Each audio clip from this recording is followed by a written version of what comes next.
अब हम करेंगे 10 मिनट के अंदर रेस्पिरेशन कंप्लीट। तो चलिए शुरू करते हैं, बहुत ही सरल चीज़ है। एटीपी यौगिकों के ऑक्सीकरण द्वारा ऊर्जा प्राप्त करना एटीपी के संश्लेषण की प्रक्रिया कोशिका श्वसन कहते हैं। कोशिका की ऊर्जा एटीपी होती है। एडिनोसिन ट्राइफॉस्फेट कोश श्वसन क्रियाधार कार्बोहाइड्रेट, वसा, प्रोटीन और कार्बनिक अम्ल होते हैं। सर्वाधिक सामान्य क्रियाधार की बात की जाए दैट्स अ कार्बोहाइड्रेट। श्वसन एक एम्फीबॉलिक प्रोसेस है। लाल आरबीसी में माइटोकॉन्ड्रिया नहीं होती, इसलिए अवायवीय श्वसन करती हैं। तो आरबीसी माइटोकॉन्ड्रिया नहीं होती है। ग्लाइकोलाइसिस जो होती है वो साइटोप्लाज्म में होती है। Link reaction Krebs cycle mitochondria के आधात्री में होती है और ईटीएस आंतरिक झिल्ली में होती है। ग्लूकोज से पायरुविक एसिड ग्लाइकोलाइसिस में बनता है। इधर दो एनएडीएच और 2 एटीपी बनती हैं। फिर पायरुविक एसिड माइटोकॉन्ड्रिया के आधात्री में चला जाता है। फिर एसिटाइल कोएंजाइम ए बनता है। फिर इधर टीसीए साइकिल चलती है, उधर एफएडीए सब बनता है सब। ग्लाइकोलाइसिस को हम ईएमपी पाथवे भी बोलते हैं। इसमें ग्लूकोज से glucose 6 phosphate, fructose 6 fructose 1,6 bis phosphate, 3 PGL die है 1,3 bis PGA, 3 PGA, 2 PGA PEP and pyruvic acid. इधर 9 स्टेप में पानी निकलेगा, 10 स्टेप में एटीपी बन जाएगा और इधर वाले स्टेप में एनडीएच बनेगा। इधर 2 एटीपी बन जाएगा, इधर एटीपी यूज, इधर एनडीएच बन जाएगा, इधर एटीपी बन जाएगा। सिंपल है। बस पूछा जाए कि एसएलपी कितना है। एसएलपी हैं हमारे 2 एटीपी एसएलपी हैं और कुल एटीपी 8 एटीपी प्राप्त होते हैं। 2 से 3 एटीपी, 2 से 6 एटीपी और तो कुल 2 एडीएच और 2 एटीपी का फॉर्मेशन होता है हमारे ग्लाइकोलाइसिस में। इसके बाद होती है लिंक रिएक्शन। लिंक रिएक्शन को हम लिंक रिएक्शन ही बोलते हैं। इसमें पायरुवेट डिहाइड्रोजनेज कॉम्प्लेक्स का यूज़ होता है। पायरुविक अम्ल convert into acetyl coenzyme A, इधर एनएडीपी प्लस यूज होता है, CO2 निकलता है और एसिटाइल कोएंजाइम ए आता है और इसमें को ऑक्सीडेटिव डिकार्बोक्सिलेशन भी बोलते हैं। ऑक्सीडेटिव डिकार्बोक्सिलेशन एडीएच यूज होता है। पायरुवेट डिहाइड्रोजनेज कॉम्प्लेक्स का निर्माण होता है। एसिटाइल कोएंजाइम ए बन जाएगा, अब जाएगा ये क्रैब साइकिल को। और क्रैब साइकिल को हम क्या क्या बोलते हैं? Citric acid cycle, TCA cycle. ठीक है, इसमें तो सिंपल ही है। इसमें 3 एलडीएच बनते हैं, एक एफएडीएच2 बनता है, एक एटीपी बनता है और इधर एसिटाइल कोएंजाइम से सक्सिनिक एसिड जाते वक्त जीटीपी का फॉर्मेशन होता है। इधर तो 2 एनएडीपी बन जाए, इधर याद गफना याद रखना और क्या, सिंपल है। और ये हमारी इस ईटीएस की है, ईटीएस। बस एसएलपी वो होता है, मतलब इसमें हमारे ईटीएस यूज ना हो, सीधे एटीपी का निर्माण हो। वैसे तो ईटीएस क्यों बनना है? ताकि एनएडीएच और एफएडीएस से एटीपी निकल जाए। तो हम बात करते हैं ग्लाइकोलाइसिस का स्थान कोशिका द्रव्य में होता है। सिट्रिक अम्ल चक्र का स्थान सूत्र कणिका की आधात्री में होता है। ईटीएस का स्थान माइटोकॉन्ड्रिया की इनर मेम्ब्रेन पर होता है। ऑक्सीडेटिव डिकार्बोक्सिलेशन फास्फोराइलेशन मतलब एटीपी, ऑक्सीजोम बोलते हैं, ऑक्सीडेटिव फास्फोराइलेशन एटीपी सिंथेटिक्स को बोलते हैं। अंतिम इलेक्ट्रॉन ग्राही ऑक्सीजन होता है। एटीएस में गतिशील इलेक्ट्रॉन वाहक साइटोक्रोम सी होता है जो कि माइटोकॉन्ड्रिया की आंतरिक झिल्ली की बाहरी सतह पर प्रेजेंट होता है। आंतरिक झिल्ली की बाहरी सतह पर गतिशील इलेक्ट्रॉन वाहक साइटोक्रोम सी माइटोकॉन्ड्रिया की आंतरिक झिल्ली की बाहरी सतह प्रेजेंट होता है। प्रोटॉन संचय अंतःझिल्ली अवकाश में होता है। एक एनएडीएच से 3 एटीपी और एक एफएडीएच से 2 एटीपी का निर्माण होता है। श्वसन गुणांक CO2 अपॉन ऑक्सीजन। CO2 मुक्त होती है, ऑक्सीजन यूज होती है, तो CO2 अपॉन ऑक्सीजन होता है। ठीक है, CO2 upon oxygen. Carbohydrate 1, protein 0.9, वसा 0.7। अवायवीय श्वसन अनंत होता है। कार्बनिक अम्ल 1 से ज़्यादा, अवायवीय श्वसन अनंत। ठीक है, 102/145 ट्राइपॉमेटिक के लिए। Complex first is NADH dehydrogenase. Complex second is succinate dehydrogenase. Third is cytochrome B C1. C is oxidase, ATP synthesis. 4 hydrogen जाएंगे तो एक एटीपी का फॉर्मेशन होगा, that is a channel protein F0 F1 P and ATP formation. ठीक है। ETS को हम oxidative phosphorylation भी बोलते हैं। इसमें oxygen is a final electron और हाइड्रोजन ग्राही होती है। वायवीय श्वसन का अंतिम पद होती है ऑक्सीजन, फाइनल इलेक्ट्रॉन ग्राही और हाइड्रोजन ग्राही होती है। NADH FADH की ऊर्जा को ATP में परिवर्तित करता है। यह माइटोकॉन्ड्रिया के इनर मेम्ब्रेन पर चलती है, प्रोकैरियोट में मेसोसोम पे चलती है। इलेक्ट्रॉन और hydrogen carrier FMN FAD FES COA BC1CAA3 BC1CAA3। तो B और C1 that is a complex 3 होते हैं। Cytochrome C reductase, cytochrome c that is a water soluble mobile electron carrier. A3 complex 4 cytochrome c oxidase बोलते हैं, इसको oxidase बोलते हैं, इसको रिडक्टेज बोलते हैं, ठीक है। That is a reductase, electron देगा। Mobile electron carrier is cytochrome C. NADH dehydrogenase is FMN FES। FAD succinate dehydrogenase बोलते हैं, FAD FES। साइटोक्रोम सी रिडक्टेज B FES C1। इधर इधर कॉपर पहली बार आया, copper A3 copper B। ATP synthesis F naught channel protein ATP synthesis, ठीक है। इनको एक बार लिख के देख लो, बहुत ईजी है।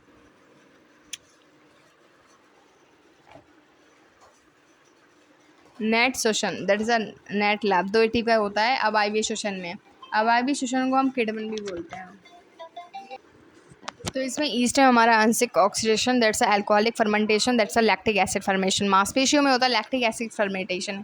इसमें pyruvic acid convert into lactic acid, lactic dehydrogenase use होता है। NADH से NADH यूज हो जाता है, लैक्टिक डिहाइड्रोजनेज यूज होता है, लैक्टिक डिहाइड्रोजनेज, ठीक है। पायरुविक एसिड से एसिटाइल कोएंजाइम नहीं बनेगा, क्या बनेगा, लैक्टिक एसिड बनेगा। ईस्ट में क्या होगा, अल्कोहलिक फर्मेंटेशन होगा, इसमें pyruvic acid convert into acetaldehyde plus CO2। तो यहाँ पे CO2 निकल रही है, तो यहाँ पे डीकार्बोक्सिलेज आएगा, पायरुवेट डीकार्बोक्सिलेज यूज होगा, दैट्स अ पायरुवेट डीकार्बोक्सिलेज। फिर अल्कोहलिक डिहाइड्रोजनेज, ये पूछा गया है भाई, NCERT पूछा गया है। यहाँ पे NAD प्लस में कन्वर्ट हो जाएगा, ठीक है। NADH convert to NAD plus, alcoholic dehydrogenase, no ATP formation, ठीक है। Glucose convert to glycolysis pyruvate, तो that's a pyruvate decarboxylation, alcoholic dehydrogenase, lactate dehydrogenase, ठीक है। जब अल्कोहल की मात्रा 13% या अधिक होती है तो ईस्ट के लिए विषाक्तता मृत्यु का कारण बनती है। किण्वन के दौरान ग्लूकोज की ऊर्जा का 7% से भी कम विमुक्त होता है। मतलब अगर 13 अल्कोहल यहाँ पे बनना है, अगर 13% ज़्यादा अल्कोहल बनेगा तो ईस्ट मर जाएगा हमारा। ईस्ट में अल्कोहलिक फर्मेंटेशन हो रहा है, 13% ज़्यादा अल्कोहल बना तो ईस्ट मर जाएगा। और फर्मेंटेशन में ग्लूकोज से ऊर्जा जो निकलेगी वो 7% से भी कम निकलेगी भाई साहब, 7% से भी कम ऊर्जा निकलेगी। सिंपल है, हो जाएगा। यहाँ पे तो एक चीज़ ध्यान रखनी है, इसमें एम्फीबॉलिक प्रोसेस होता है, fatty acid convert into acetyl coenzyme and glycerol convert into DHAP, glycerol convert into DHAP, yes, glycerol convert into DHAP and fatty acid convert into acetyl coenzyme A। Alpha ketoglutarate amino acid जो होता है वो alpha ketoglutarate में convert होता है, जैसे alpha keto acetyl coenzyme A, pyruvic acid, ठीक है। मतलब डाई है PgAl में, मतलब मान सकते हो। इधर फैटी एसिड का बीटा ऑक्सीकरण होता है, कैटाबॉलिक प्रोसेस है, हो जाएगा, सिंपल है, हो गया।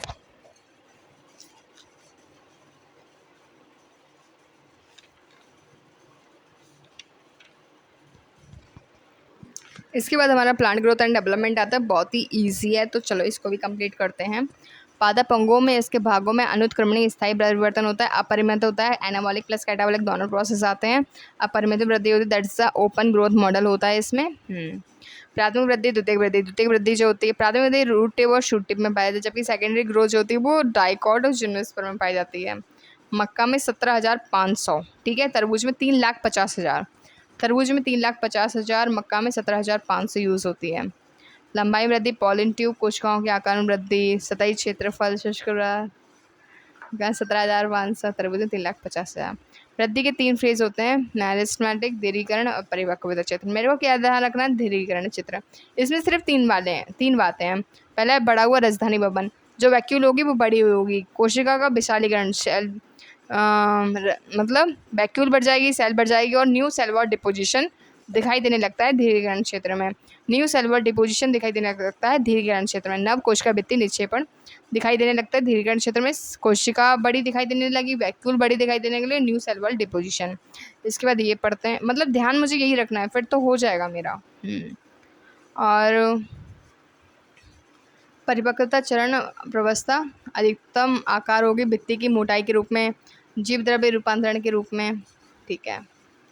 अब विभजोतक क्षेत्र जो होता है ये रूट टिप और शूट टिप पर होता है। कोशिका आकार में बहुत छोटी होती हैं, बहुत सारे प्लाज्मोडेस्मा कनेक्शन दिखाई देने लगते हैं। इनकी कोशिका भित्ति प्राथमिक पतली और सेलुलोजिक होती है।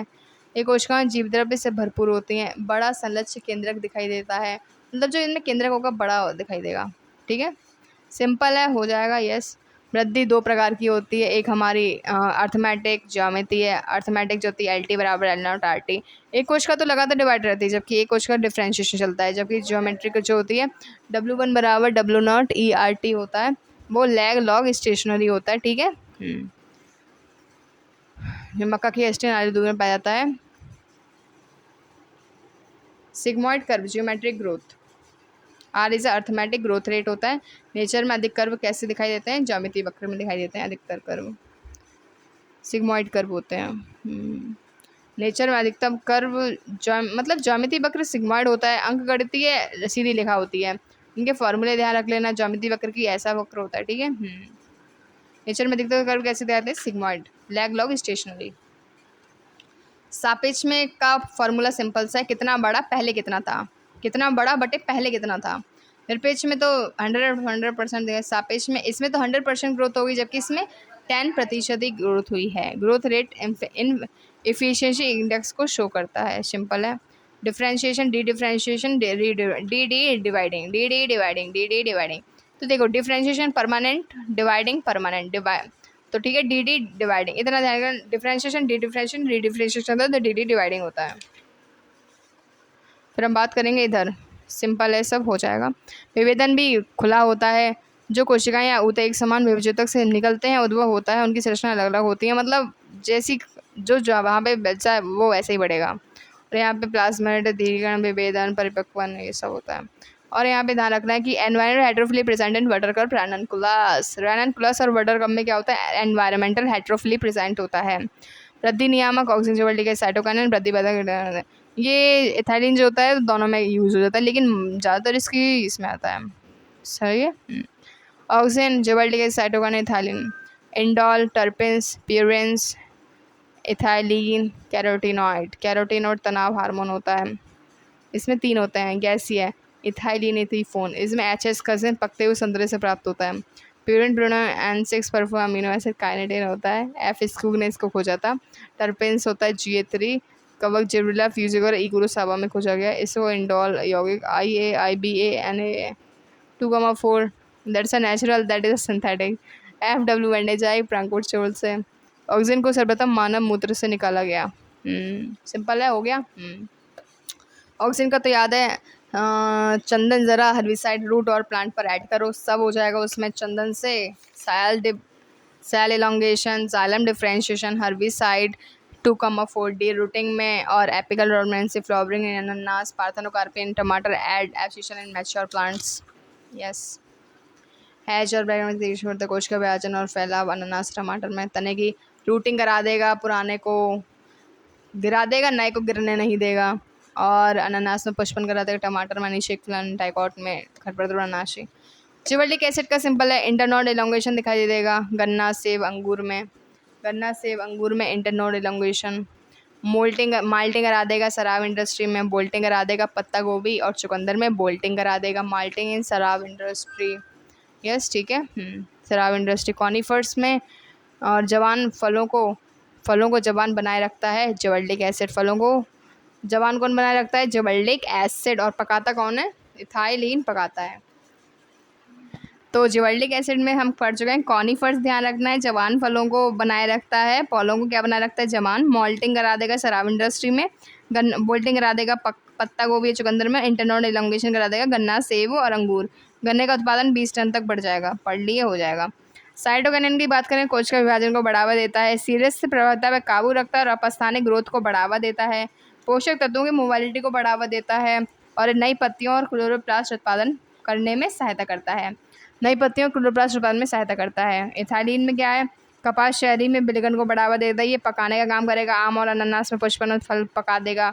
रूट हेयर डेवलपमेंट कर देगा, खीरे में मादापन को बढ़ा देगा, मूंगफली और आलू की कलका सुप्तावस्था कर देगा, पानी बढ़ा देगा, क्लाइमेटिक रेस्पिरेशन कर देगा, सिंपल है। अब बात करते हैं ऐसे अगर रंध्रों को बंद करेगा, शुष्क अवस्था में पौधा कैसी जीवित रहे उसको बढ़ावा देगा, जीर्णता और बिलगन को प्रेरित करेगा, जल्दी से फल टूट जाए, बीज विकास परिपक्वन सुप्तावस्था में महत्वपूर्ण भूमिका निभाता है। ABA समान वृद्धि अवरोधक के रूप में कार्य करता है, ABA जिबरेलिक एसिड विरोधी के रूप में कार्य करता है। तो कंप्लीट होता है अपना चैप्टर। बिलगन को बढ़ावा देगा, रंध्रों को बंद कर देगा, बीज विकास परिपक्वन सुप्तावस्था को प्रेरित करता है, बीज को शुष्क परिस्थितियों एवं विकास के लिए प्रतिकूल एवं अन्य कारकों का सामना करने में मदद करता है। और ये भी सामान्य वृद्धि अवरोधक के रूप में कार्य करता है। इथाइलिन इस चावलों में पौधों में इंटरनोड एलोंगेशन करा देगा, फलों को पका देगा, कपास, चेरी, अखरोट में विलयन को बढ़ावा देगा, अनानास का पुष्पन और फल समकर आम में पुष्पन करा देगा, जड़ों की वृद्धि और रूट हेयर का